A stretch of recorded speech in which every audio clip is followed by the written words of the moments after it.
Motherfucker stuck in 1989. That's why his album's called One Less Jim.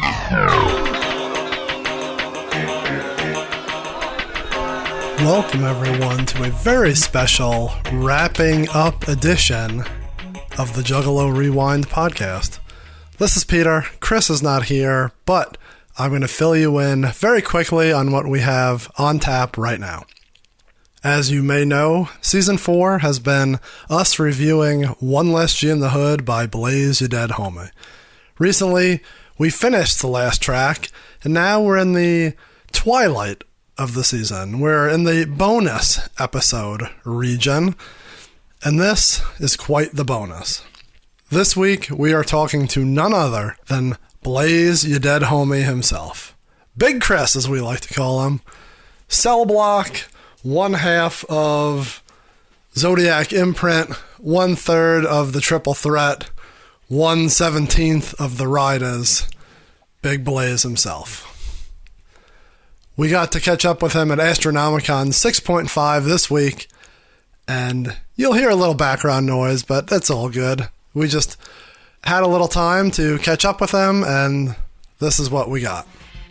I would like to point out for everyone that there's also another little hidden gem in this episode.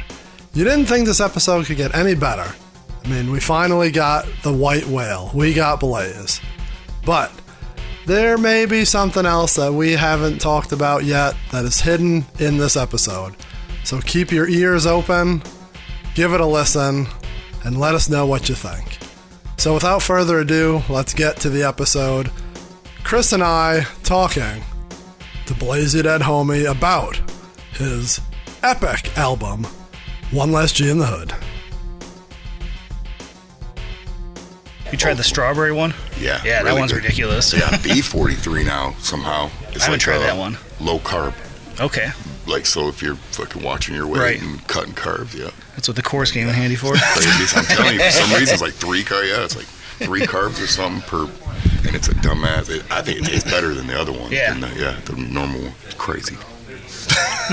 You good talking beer? Yeah, sorry, you know, No, you get our pipes warmed up. You can talk beer, that's all you want. It's just... Sorry. All right, we are here live at Astronomicon, and we are talking to the one and only Blaze Ya Dead Homie. How you doing, Blaze? What up? How y'all doing? We are doing well. Not too bad, not too bad.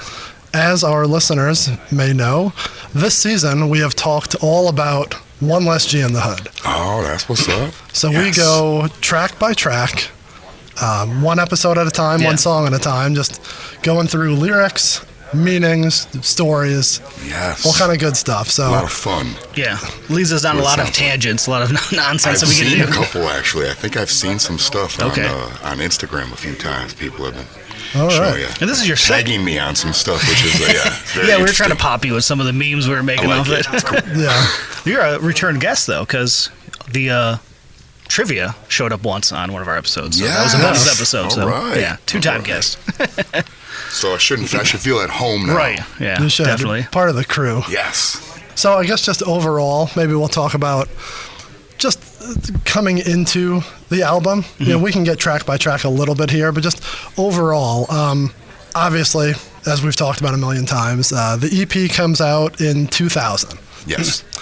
Coming into One Less G in the Hood, year and a half later, did you feel any pressure to make that the hit? You know, like obviously, we assume you guys, Twisted Fritz, did the EP out in at the disc, Right. and you brought it correct. over. Correct. So One Less G is kind of like your, hey, this is the big one. It's coming out. Like, what was the pressure of that? The craziness is it's probably the first record that was fully probably done almost entirely at the new Lotus Pod. Like almost everything started going because the Lotus Pod was created sometime in between this era. They had different spots where we were different, just different factories or whatever we were at. I don't know what you call warehouses, I guess you would say.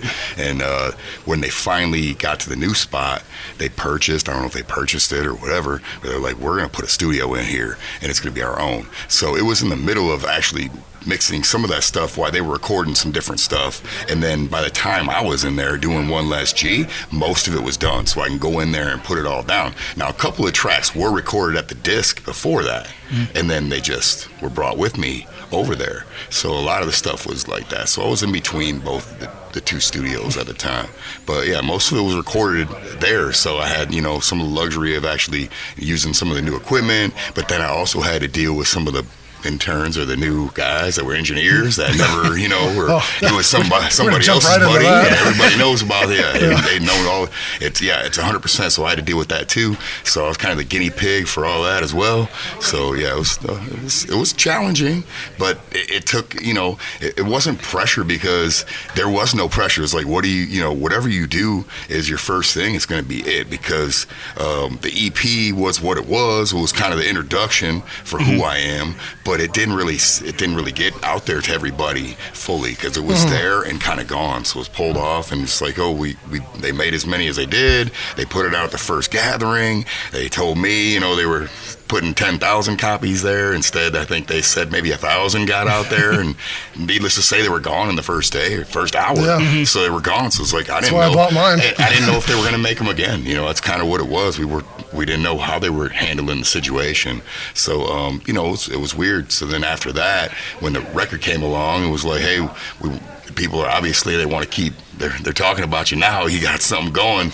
We need to put this together. And I said it started off with me a lot doing stuff with Fritz and working with him, and then it turned into me and Twisted and Fritz, and then me and almost anybody who was an engineer. And and then I said at the end of the record, I left it left Twisted to kind of produce, go back, and they went back and mixed everything without me after I was gone, and everything's done. My vocals were all done. Everything's here. It's like, here you go. This is what I got. What do you guys think? Check it out. And they listened to it, and I was going on tour, and they went in there, and they were in there for a month, probably mixing everything and making it sound, because when I got back, I was like, damn, this is me? Like, this is me? Holy shit. And yeah, because they really did a number to it. They fucking, they put their magic on it. And that's like, maybe that's why it's Magic Ninja Entertainment, because they put some magic on it. And yeah, turned into what it was. And it's like instant classic in a lot of people's eyes now. Yeah. I was about to say, you calling it instant classic. I said it. We would say but no, that. I say it because I see most people say that. They say it's a lot. It's like a start to the Juggalo scene, a lot of it, because that's what everybody that we the family scene, we all took off, because you could see that everybody did put a little bit into the record, like, I'm gonna jump on this verse, or I'll jump on that verse. And it was, it's easy for me to do that because I'm one man, and I need that other sounds on there. I need somebody else's voice or vocals on there to make it sound interesting sometimes, because I feel like maybe just me all the way through might be drawn out too much. We've talked about that. Yeah, it's real hard. It's kind of what it is. Even if you're a group, like, just to have Madrox and Monoxide, A-B, you need another voice. Like, and no matter who you are, you gotta mix it up. So. Especially in that era, because those albums were so long. It's 16, 15 tracks when it was at, and it's over an hour. So yeah, you got to add some different things in there, because a lot of albums were a lot longer back then. Oh yeah, for sure. I mean, it was always supposed to be, everything. They always said you had to have 10 songs or 10 tracks to make it an actual long play record. But everybody was like, you're looking for at least an hour of music, no matter what. Yeah. So, if it's 16 tracks or 20 tracks or 10 tracks, and it makes an hour, that's what you're looking for mostly. So it's close to that. Yeah. I think mine was close. It might have been a little lower. I know, because I know there was a mix. There was a hidden track on there somewhere. We just covered that. That was 20-something minutes long of the hidden track. So there you go. So it's a little bit longer than per se. Talking about the switch from the EP to the LP, obviously, in your EP, it's said that you're a dead body. Like, your gimmick is set, but it's more of like the gangster. It's not. Yeah, it's a backdressing to the gangster rap kind of. But definitely with One Less G, you hammer it in almost every song. Like, Maggot Face is almost like throughout lots of mentions of it. Like, did you innately feel, or were you told, like, okay, it's like, we equate it to wrestling, like, this is your gimmick, you need to be an 11 out of 10, you need to push the gimmick? That was just me. It was they like I said, when I turned up at the label. I went through many iterations of what I was doing for rap or whatever. But when I came there, it was Blaze. But it was Blaze the Butane Magician, which had nothing to do with anything. But it was like, well, I know if I'm going to be Blaze the Butane Magician, I'm probably going to talk a lot about fire in different ways of fire. You know, it's just going to be me, and that's what it's going to happen. You know, so when we did the switch, and you know, Jay was like, what about dead homie? What about that? And it Blaze, your dead homie. And I was like, oh shit, you know, that sounds dope. So as soon as that was like, that click, well, everything's going to be about me being dead then. And, you know, and that's kind of, that's exactly what it was. And which is a blessing and a curse sometimes, because when you start to do other records and you're like, oh, now we're doing Dark Lotus. Well, how do I attack this song as a dead body now? You know what I mean?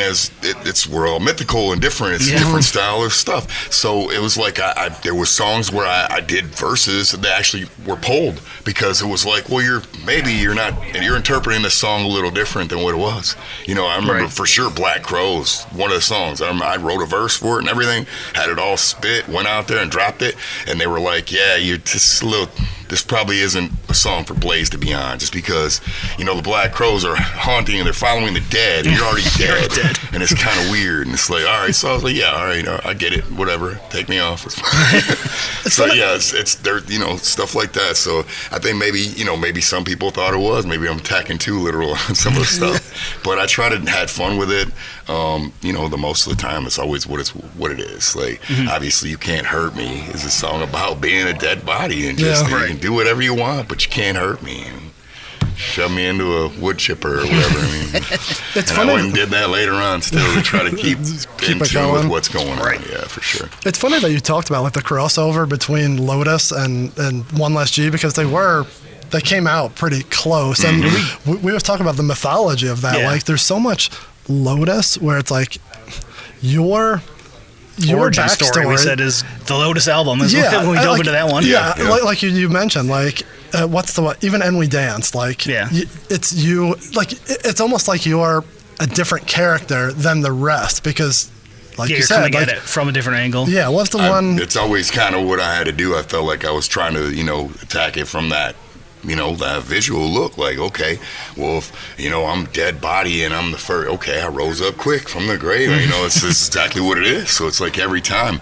And, you know, even like, bitch, I'm sexy. It's the same thing. Well, I'm a dead body now. You know what I mean? Like, it's always kind of what it's been. So it's a little bit of fun, but also, you're attacking with it. Like I said, you're just the same idea of what everybody else is going at, but going at it from a different perspective. That's kind of what I try to do. What was the track? I think it came out later, where the song was all about digging you up. It was Gravedigger. No, was it Gravediggers? I thought it was. There was one in Tales from Lotus Pod where it was basically the story of them like getting you, and like, oh, there it is. That's like the start of the story there. Yeah, it's interesting that in that time frame. Yeah, I'm telling you, just that was kind of, we always had at the beginning, obviously when the EP had dropped, it was always kind of like, you know, it was like the Twisted had been the ones to dig me up from the grave, and that's kind of what we went with. And then as we went into some of the Lotus and stuff like that, it was like, well, why can't it be Lotus that dug you up or brought you back? And that's kind of what it was. It's just, I mean, it made part of that, and then I think they even used that in some of the comic book stuff too back.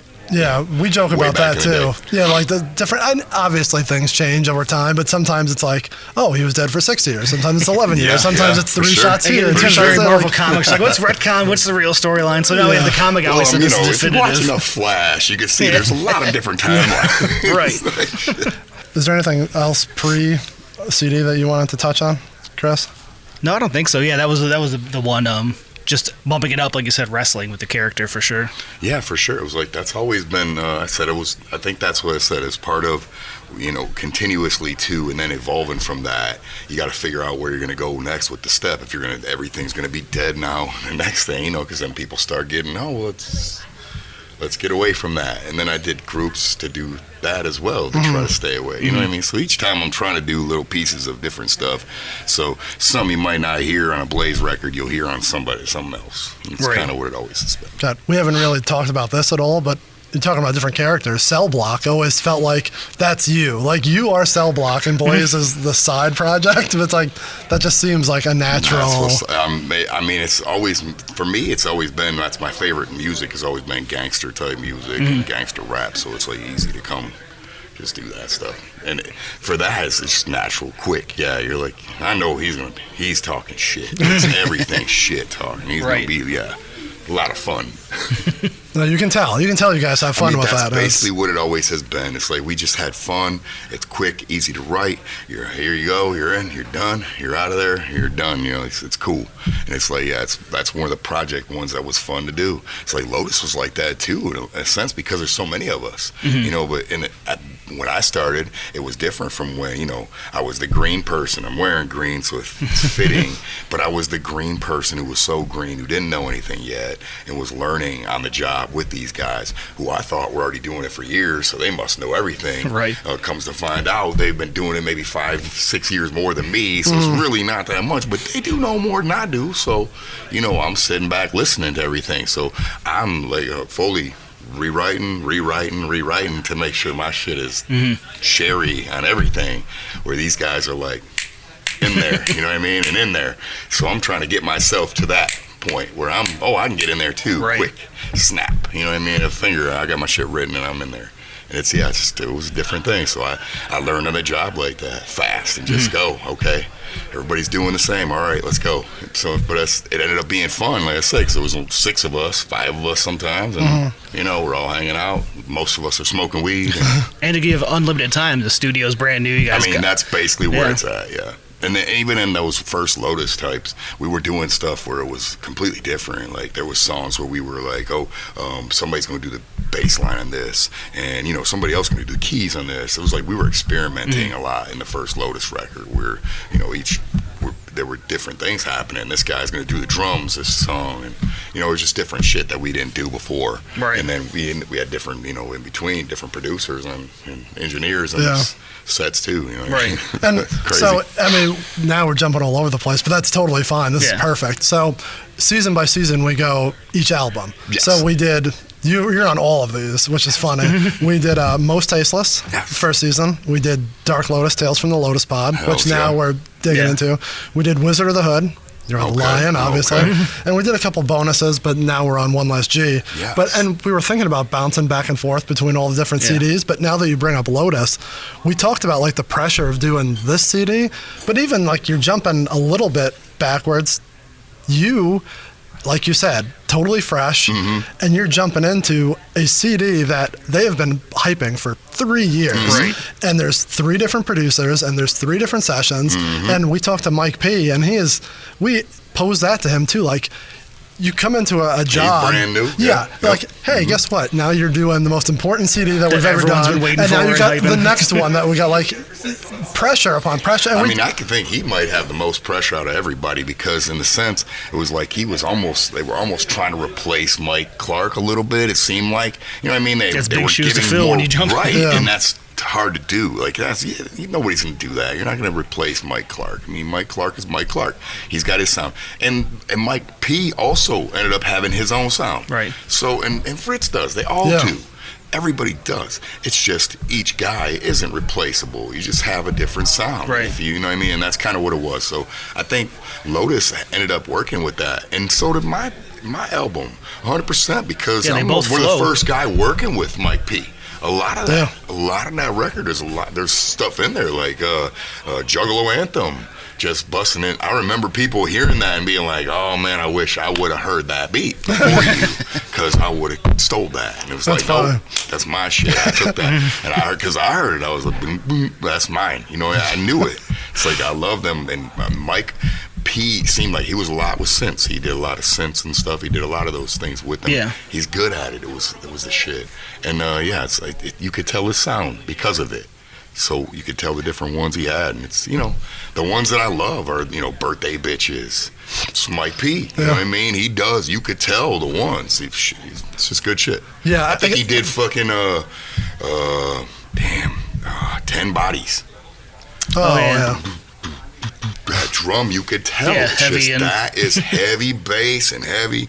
He's got a great sound too. It's like, you know, every one of them do.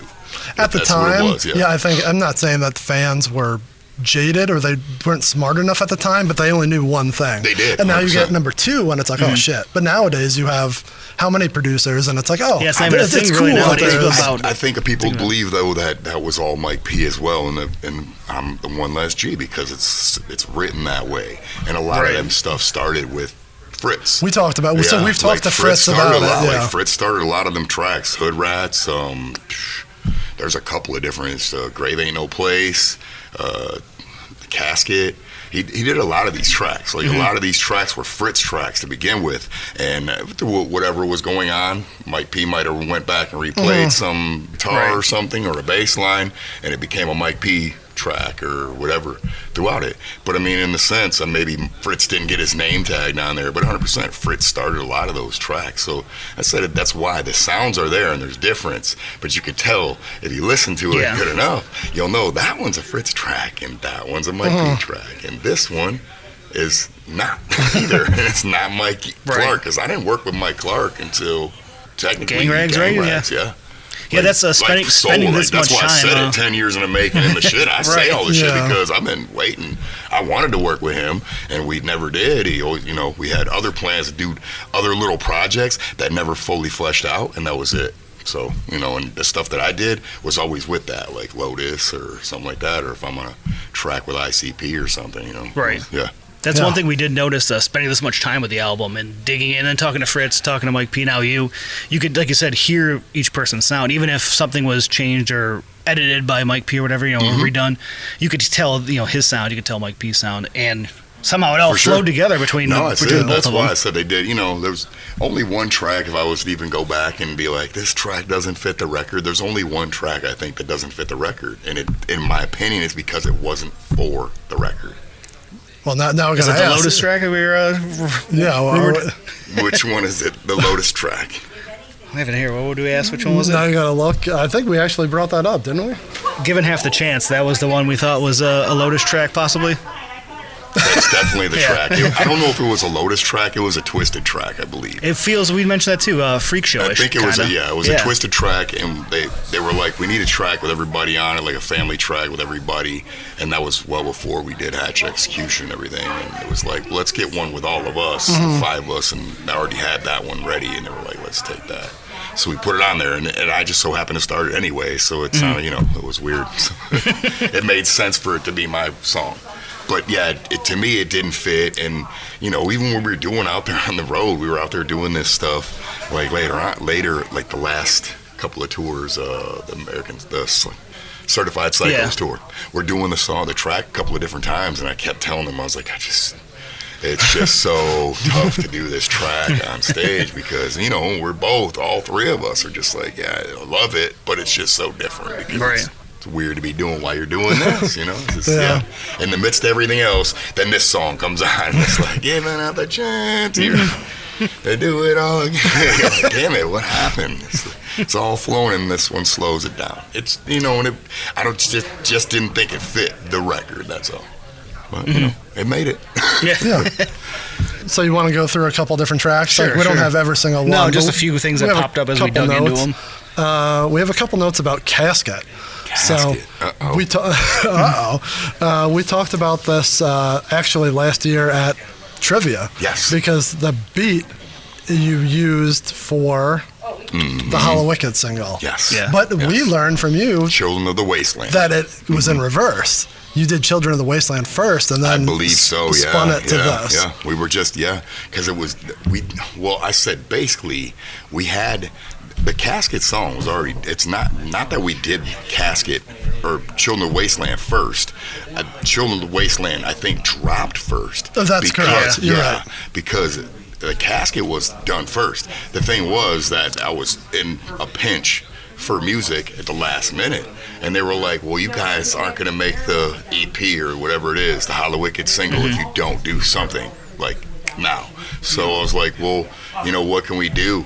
And I think that was Madrox. He was like, you strip one of your songs and write something new to it, change it. And I was like, all right. So that's exactly what I did. I went in there, we stripped Casket, went in there, I rewrote the whole thing, rewrote my verse, rewrote another verse and the chorus, and then was like, all right, Killa, throw something on here with me and let's do it. And that's exactly what happened. It was like, we need to be on this EP.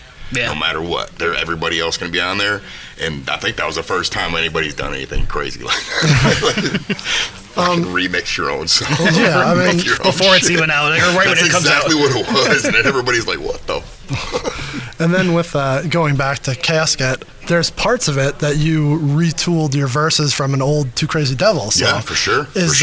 Was that something that you always wanted to do, or was that song like so big in your head? I You're loved like the song back before when we did this. The Too Crazy Devil song was called "The Cellar," and like none of the stuff ever came out.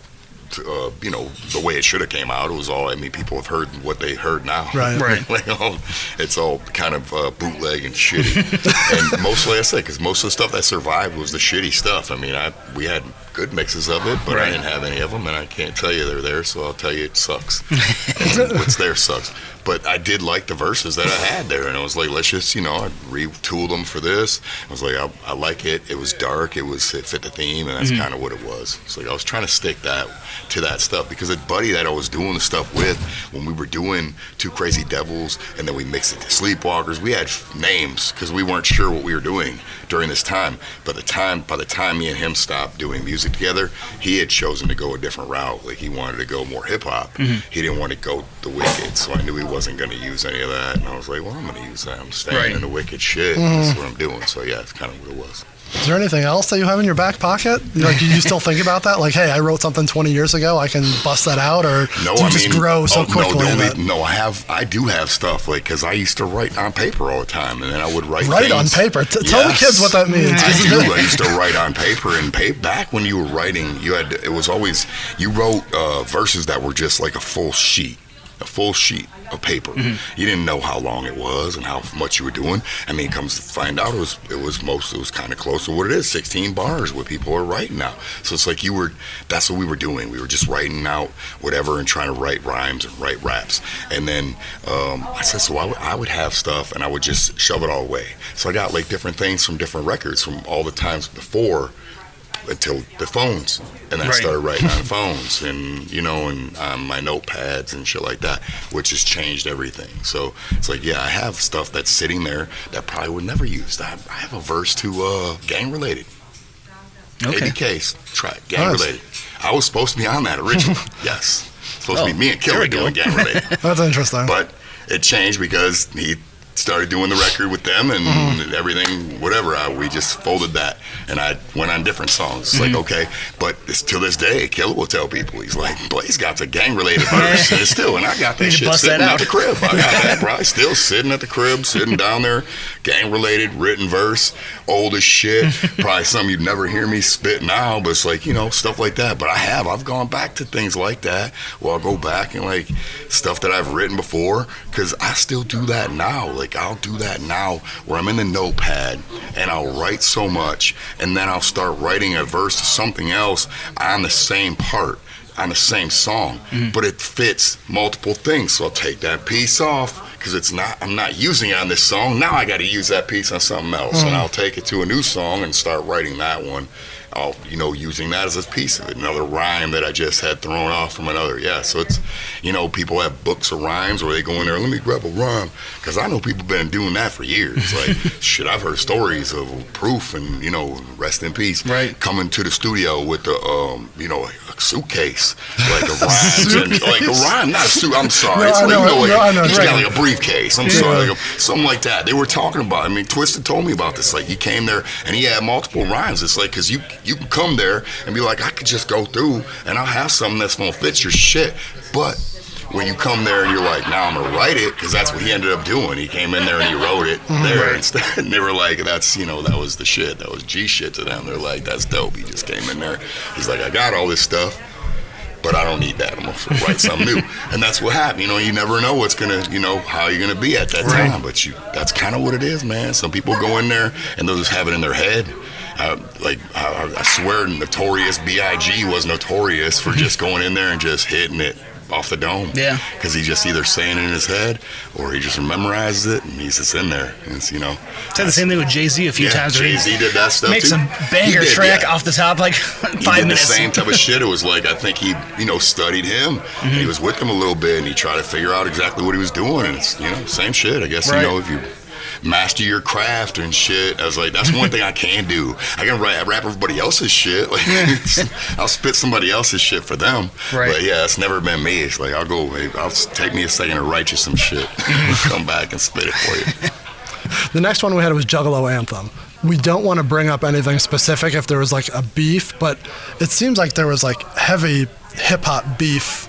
Like, yeah, it felt like a real diss overtones. track, but there was never any like names called out, but it felt like it was targeting like an actual beef song. I mean, it's like always been the same. Like for us, it's like you say everything you want to say without saying it about it's just meant for anybody. If the shoe fits, then wear it. It's always kind of been like that. So, I mean, at the time, it's always, I think, part of our stuff has always been mainstream, has always kind of pushed us away, and like, we don't fucking accept you, we don't like you, fuck you. So we've always been like, fuck you, and it's kind of just how it's been, I think. So, I mean, if anything, it's been more directed towards people, just mainstream, and people that are like, you guys don't belong. And it's kind of what it's always been, I think. And that's interesting. We never.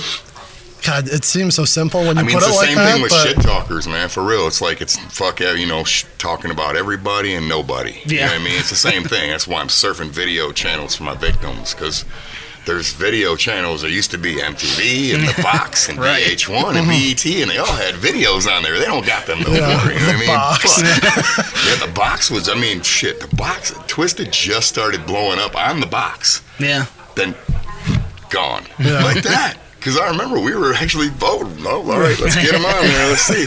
And they just started hitting on there. It was wild as hell. And then, gone. I was like, that was my first video of them. Damn it.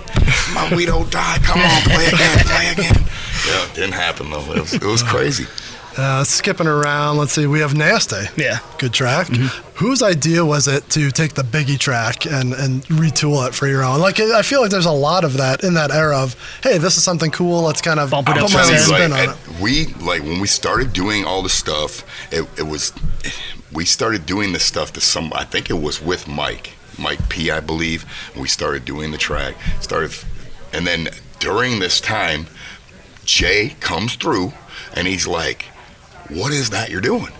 And Jamie and me are like, dude, this is the shit. It's called Nasty. He's like, I love that. Like something. And he was like, I got something for that. And I swear, I think it was him that went back. I don't think he found Biggie, though. He found something else. Like, I don't know where he found it. I thought it was some Michael Jackson shit or something. Biggie probably stole it from someone else, right? True, yeah, we didn't dig that. I think it was Michael. Doubled. I think it's MJ on something.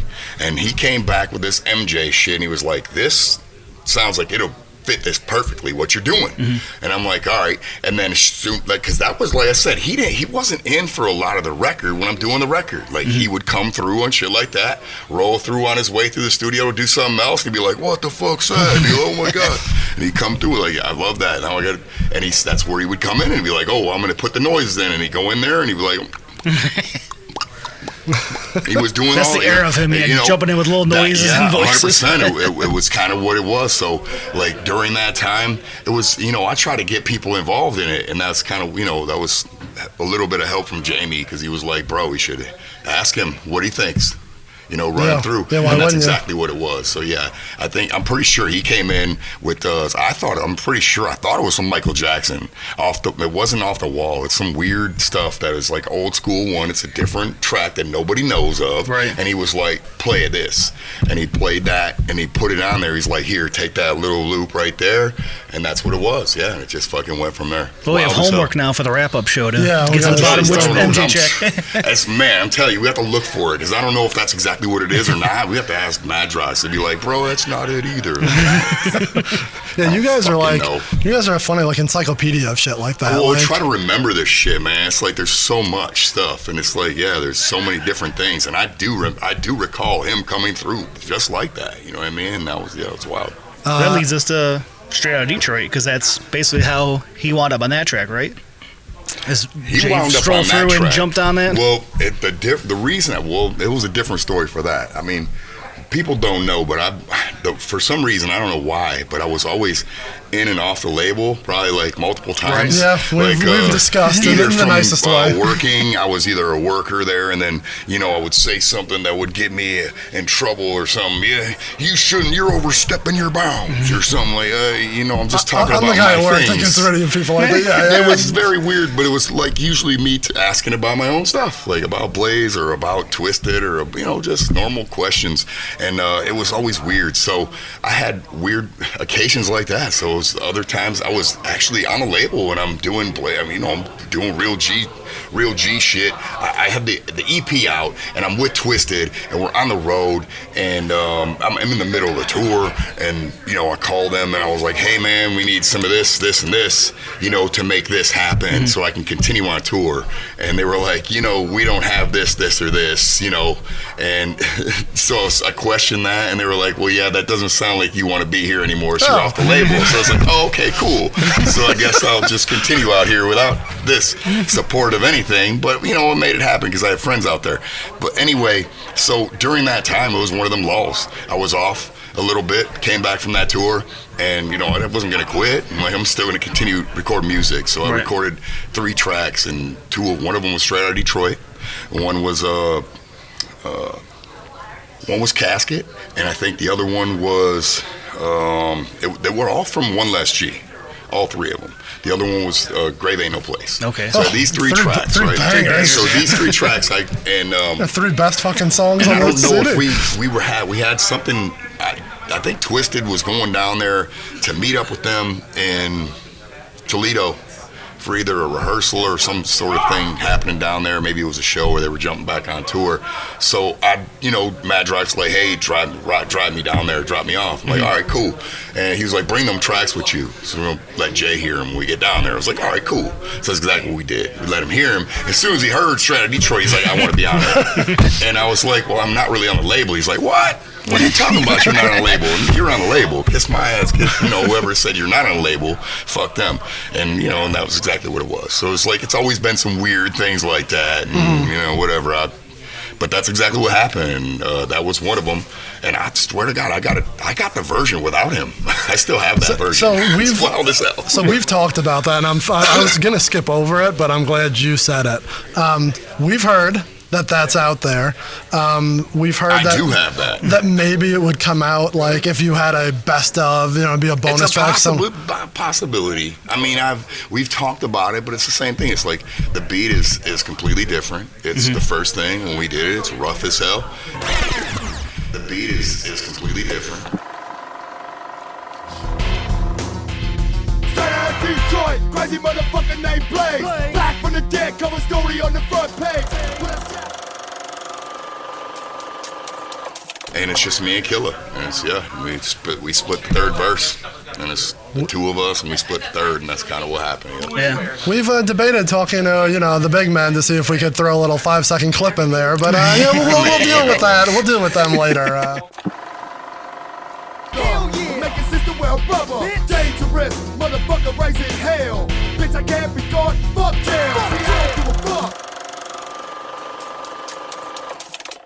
I'm trying to put it together. Like, this is one of the things he's been holding. It's like I have a few tracks like that are weird, that are like old school shit that have either original mixes.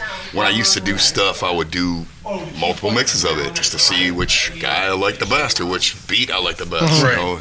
And there's different things like that from different records. It's crazy when Clockwork Gray, I did that a lot. A lot of different people doing different mixes. Like this guy did. I swear I had a Wishing Well done by. One by Scott Sumner and then one by Fritz, and then Scott Sumner did another mix to another song of mine, and he also did the Escape Artist. So it's we need the Sumner cuts. It's like, but that's the thing. It's like the other Sumner cut didn't make it. It just didn't sound. I mean, his stuff sounded great. It just didn't sound like the one I wanted to pick from it. Yeah. So, and I want to hear the alternate version of Escape Artist. Yeah. Jesus. I mean, yeah. There's a different version of I think there's a different version of Roll It Up, because at the time I took 2 tracks and I thought it was genius at the time. I don't know, nobody's ever did it. I know, but I had ROC and Fritz. I had ROC and Fritz do mixes to the same song, and then I liked Fritz's verse. I liked that. I liked ROC's chorus. So I took the beat and I put those together. And for ROC's chorus runs with that roll and come on, girl. And then that's Fritz's beat in the middle. It's fucking different. It's like, I've that's never what I seen did. two beats spliced together. I spliced them. I was like, let me just do that. Let me see what it sounds like. And I liked it. But yeah, that's how I liked it. I don't know, Yeah, that's cool. That's what came out on the record. Like, we don't even talk about this, but now that you're saying it, are you a perfectionist in that regard? Like, do you have... I've never heard of someone tinker with with a lot? Well, no, I am. I think I am. I am slower because I procrastinate a little bit. That's why I'm slower in getting my stuff out and doing things like that. But then, yes, I do. I am a perfectionist when it comes to stuff like now. I don't know if it's sound, but it's the way I am coming out or sounding to somebody more.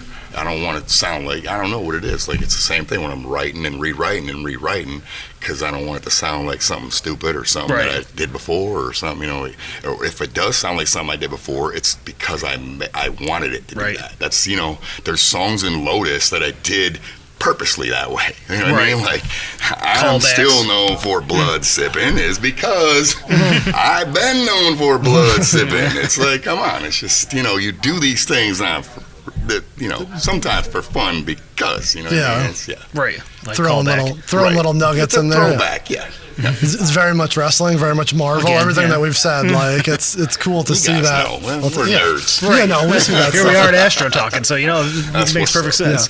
Talking about tying stuff together, let's get back to Maggot Face. We kind of alluded to it before, but there's so many mentions of maggots on your face throughout the whole album. Again, like you said, dropping little bits and pieces.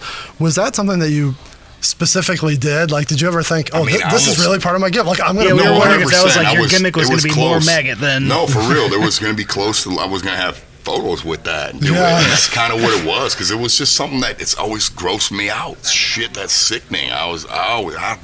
It's not only are they smell disgusting, but they look nasty, and they're always in the fucking old curdled meat and shit. I was like, man, they gotta be. That's, you know. So I was always like, that's just the images to me were nasty. So I'm like, yeah, it's got to be part of what it is. You know, I associate maggots with dead things and shit. So it's. Yeah, as we dove in, we were like, I wonder if at first he was going to fake prosthetic like maggots on himself. I had many ideas to do different weird shit, and it's like one of them was, to have at least have photos of it or do something where it's like, you know, that's and fun, if today's day and age, I would have had green screen, you would have seen him all over crawling on a video, and people would have been like, damn, he's got like maggots in his face. You look like he really is a maggot face. You look like that Bray Wyatt match at WrestleMania. The fucking maggots all over the ring. Jesus. I would hope yours would be better than that. That was fucking stupid, but regardless. Here I Am. You mentioned to us, I think at last year's trivia, maybe the one before, you didn't like how you sounded because your voice was blown out. Yes, it's all because of the engineer. That's where another one of them, them experimenting. They threw me in there with an experimental engineer. It's like, here you go, man. Just go in there and do your thing. And it's like, all right. And I told you I was pretty green as it sits, so I know what I'm doing. I know what I'm going in there and what I want to do. But then when you put me with a guy who's also green in the studio that doesn't know, you know what I mean? Hey, you got to turn him up, or he might need a compressor on his voice, or, you know what I mean? Because that's one of the things, like, a lot of people don't, I don't know if they do that for everybody, but a lot of the times they'll use a compressor on my voice because my voice will fucking, I don't know what the deepness or what it is. It's a little deep. It's I just don't know what the heavy. fuck it is, but something, they have told me that they have to do that to fucking compress it down to keep it contained, whatever it is. Just like trying to keep it in the casket. Yeah, you know? So it's very weird. So when I'm in there and I'm doing the vocals and a guy, he's not turning it up out there on his end, I'm just, you know, and her yelling and then getting louder and then, oh, you can't hear me, what I'm doing. It's like, that voice is exactly so really intense on that. Yeah, it's very up there. Yeah, that's 100% what it was. It was just, it was me just kind of screaming to be heard, to hear myself, I guess. Yeah. And was that Huggy Bear? Yes. That was the infamous you don't have to say it. That was the infamous Huggy Bear. Yes. And did you Mike ever? P's homie. Yes, we talked to him about him, and it was funny. I'm sure he has good things to say. He's a good guy. Huggy was good, but I mean, he was just, it didn't work at that point. we don't have any other tracks to talk about, but one thing that we have talked about in numerous this seasons, is always brought up, the lore of the after party for... So Halloween 2001, your CD comes out. Okay. The after party for the show was your CD release party at the Majestic. Yes. So it was, as I remember, we got down there, ICP opened, Yeah, a little short set. Zug Island played their second set ever, and then you had your release party. When we say that was like top 3 Juggalo shows of all time, we are not fucking around. We've said it so many times on this season and throughout other seasons. Yeah, we've been saying it for 20 years. That's Like, next level. What do you remember that's about the that? magic, the Majestic or the Magic Stick upstairs? Majestic. It was the Majestic. We were actually at Majestic? Yeah. Oh my God, wow, that's crazy. And it was packed. It was a packed house. I remember it being awesome because I said I had some family that came out, so that was cool. And, you know, just like I said, even when I'm there, it doesn't matter. It's like I told you, I could be the headliner of the show. I'm still looking up to the guys who are, and, you know what I mean? Yeah. Never the guys, really the headliners. It's funny that you say that. I don't want to interrupt because we definitely want to talk about this, but we've always talked about amongst our friends that you are I don't want to say you're a fan first, but you could tell that you want to be there and you're having fun.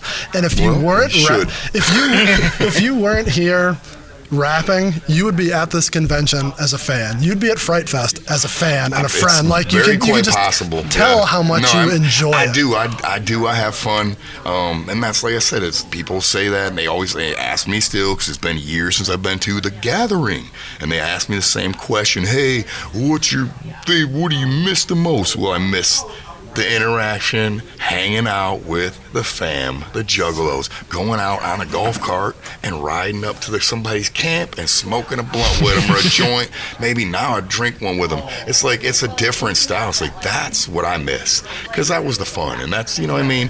Every year is the same thing. Sitting backstage, hanging out, waiting for your turn to go on. No, it's like you want to go out there and be with everybody else. Because that's where the fun's at. And that's kind of always how I felt. And that's, you know, so I don't. It comes across 100%. Well, it should. I hope everybody understands that because I do. I go out and find myself going to shows. If people I know are coming through the town, I try to go and check out their shit. You know? So I just try to support because that's what it's about. Underground has always been a little bit about that, trying to look out for your homie and try to bring that person up, and bring the next guy up to go out there and open and shit like that. And it's kind of it's always what I did, and it's kind of how you got to keep this thing moving. Keep the train rolling. Keep the train rolling, exactly. And everybody needs to throw wood or coal or whatever it is in that motherfucker to keep it burning and keep that engine going, rolling along. Yeah, you need the next 100%. generation to. That is what it is. It's like we're not going to be here forever,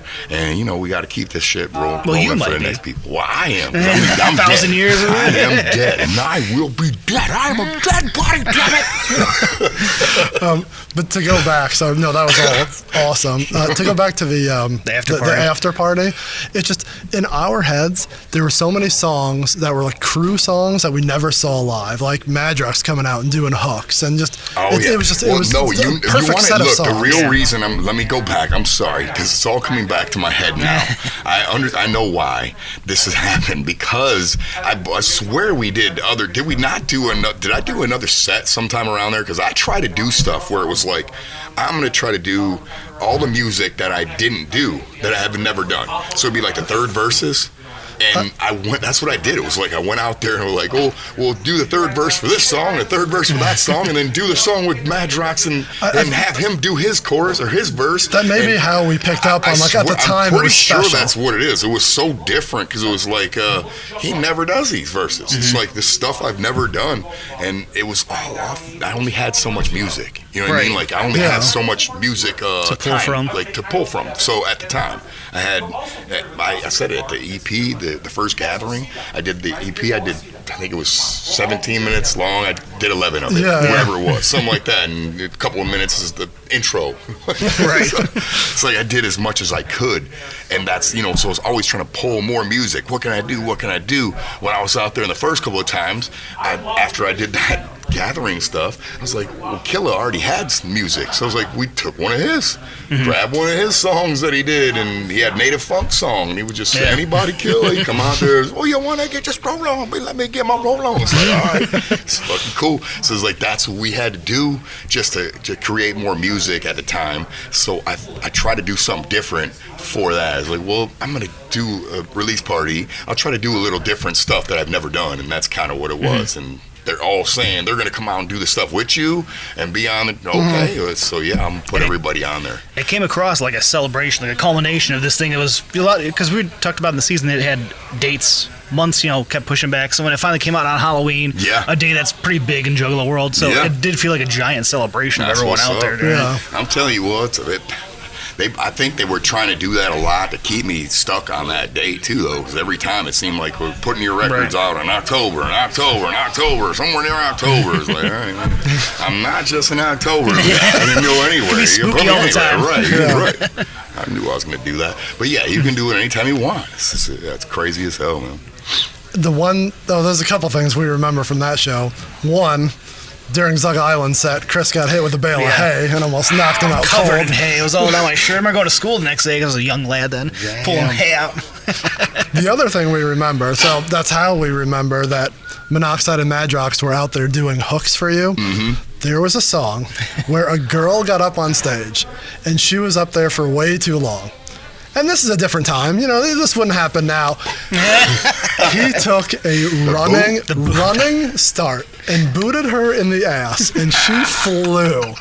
And we remember that to this day. Yeah. And we always wonder, does anyone else remember that? Or it probably happened all the time, but it was right in front of us. I've seen a couple of wild things, happen. Happened to me before. I've done that Cottonmouth King show. Went on stage a little too long and got booted. Right, see ya. That girl, in my head, just whole body went like that. As the years go along, she went all the way to the bar at the back of the Majestic now. That's not too far. Yeah, it's doable. With his running start, fuck, that was bad. Hell yeah. No, that was, like we said, one of our favorite shows. And how you said it, you're right. It was probably stuff. Yeah. Because even you do that now, not to tell you what you do, because you know how you do it.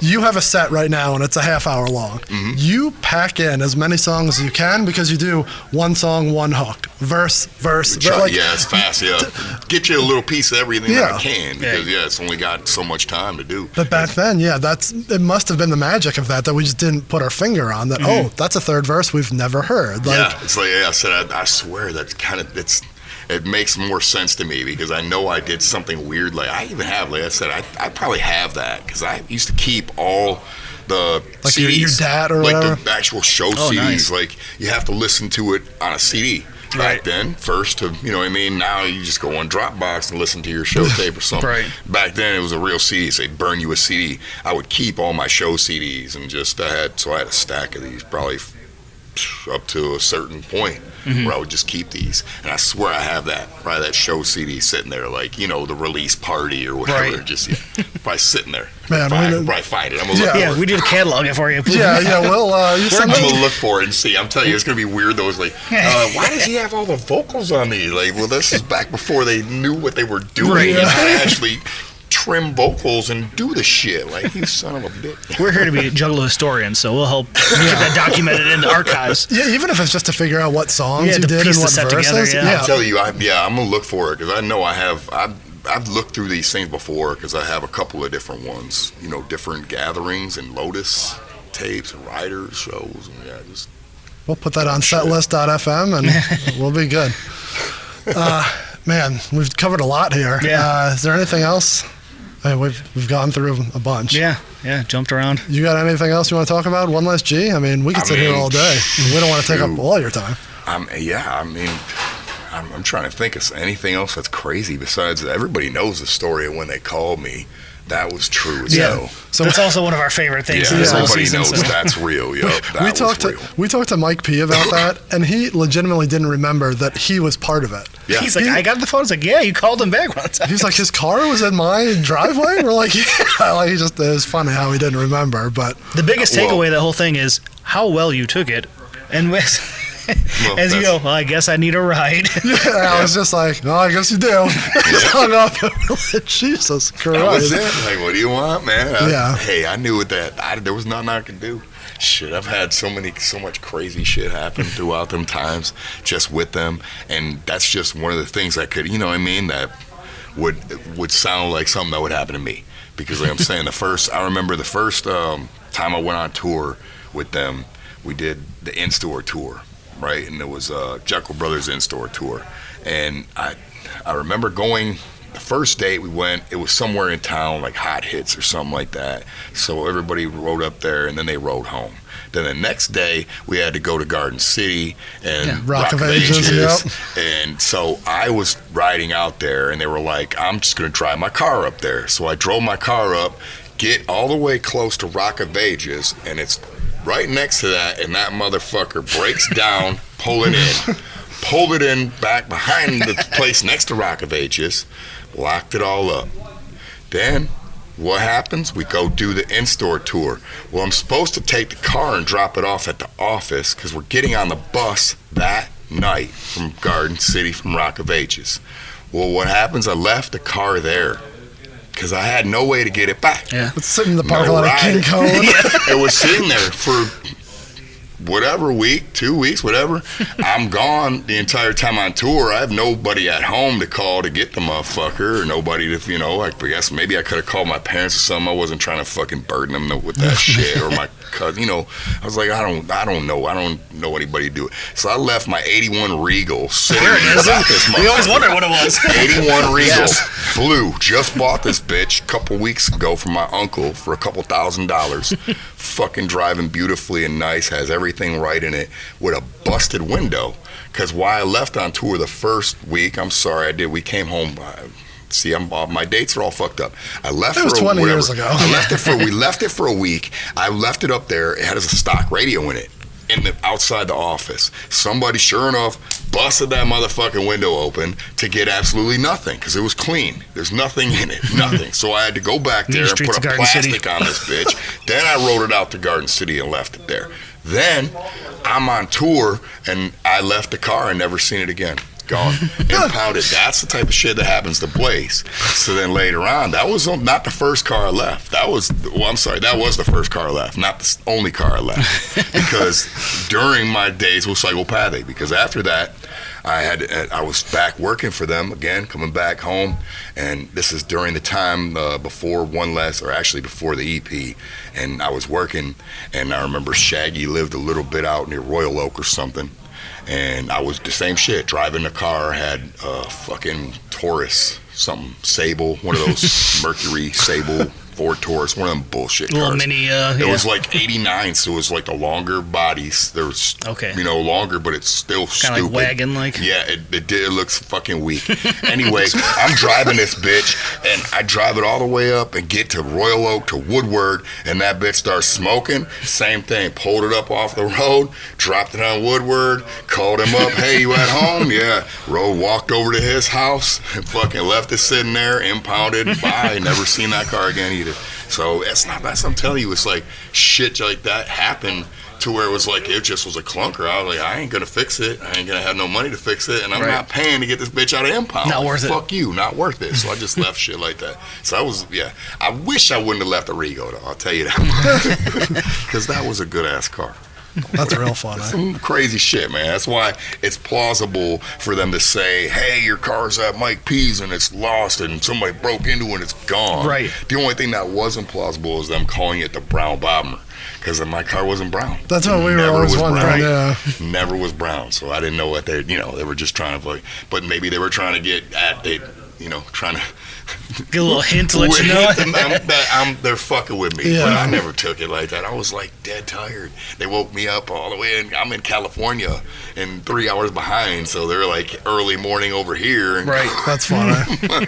Yeah, we never put together what time it was. Yeah, we were trying to guess. We assume you're sleeping in there. It was stupid early for me, and they were early out here. And they called, and that's just me. I would answer the phone. I'm the type of motherfucker. Oh, what's up? What's going on? You need something? What's happening? I used to do that all the time. That's kind of that's funny. And I guess they knew it. They were like, let's fuck with him. Well, that was a good ending to the CD, and probably a good ending story here, talking about your cars. Well, yeah, I hope everybody had fun at my expense. Yeah, we always have fun at your expense. Yeah, no, we appreciate your time. Yeah. And, No, that's what's up. One Less G, certified banger. Yeah. And Well, so- we have to get to the wrap up and decide. yeah, so. we still have a couple more bonus episodes. episodes. Well, let me know, Yeah. man. Let me know if there's anything else you guys think about. Need some answers. Fucking We will hit you shoot up to for me. Let sure. me know. I'm always down. We'll keep trying to pop you with dumb memes that we're making on Instagram. That's all we do. I laugh. I think it's fucking hilarious. It's good stuff. And there you have it. Blaze, you dead homie, talking to the Juggalo Rewind at Astronomicon 6.5. Did you catch the little tidbits there that we dropped when talking about a certain song with a different version? I hope you were paying attention. If you were, and you liked it, and you want to hear more stuff like this, please tell a friend, share with anyone via social media, word of mouth, however you want to do it. Tell everyone what we're doing over here at the Juggalo Rewind. This season alone, we talked to Blaze, Fritz the Cat, and Mike P. If you're so inclined, post it on social media. Tell Fago lovers, Real Juggalos, Replicon Radio, any of the big Juggalo news story websites. Tell them what we're doing over here. Get a little traction. Let's see what we can do here and keep this train rolling. Season 4 is not yet over. We still have some tricks up our sleeves. So stay tuned in the next couple weeks, and you're going to be getting even more One Last G in the Hood action from Chris and myself. But until then, I would like to implore you, once again, to follow us on all social medias, Facebook, Instagram, Twitter, TikTok, at Juggalo RWD. Give us a phone call. Give us a text, 810-666-1570. Give us an email, juggalorwd@gmail.com. And don't forget that if you listen, wherever you listen, or watch on YouTube, give us your 5-star review, like, rate, review, share, tell a friend, all those things. All the things that help the algorithm and help spread the word so that we can do more fun stuff like this. That's it for us. Join us next week for more wrapping up of One Last G in the Hood. I'd like to thank Blaze for talking to us. Also like to give thanks to everyone at Magic Ninja, especially Mike and George, for putting on a great event last weekend at Astronomicon 6.5, and for hooking it up so we could talk to the man himself, Blaze. Also, shout out to past interviewee Fritz the Cat for helping us garner the little bonus that you may have heard sprinkled in there. Much love to Fritz. He's super cool, and we consider him a friend and a good brother. All right, that's all we got. Join us next week as we dive more into One Last G. See you then. All music played in this episode and in this entire season is owned by the respective publishers and copyright holders and is reproduced for review purposes only under fair use. So I died, now I'm back in a blast and I'm out. I am dead, and I will be dead. I am a dead body, damn it! This show is a member of the Underground Podcast Community. UPC.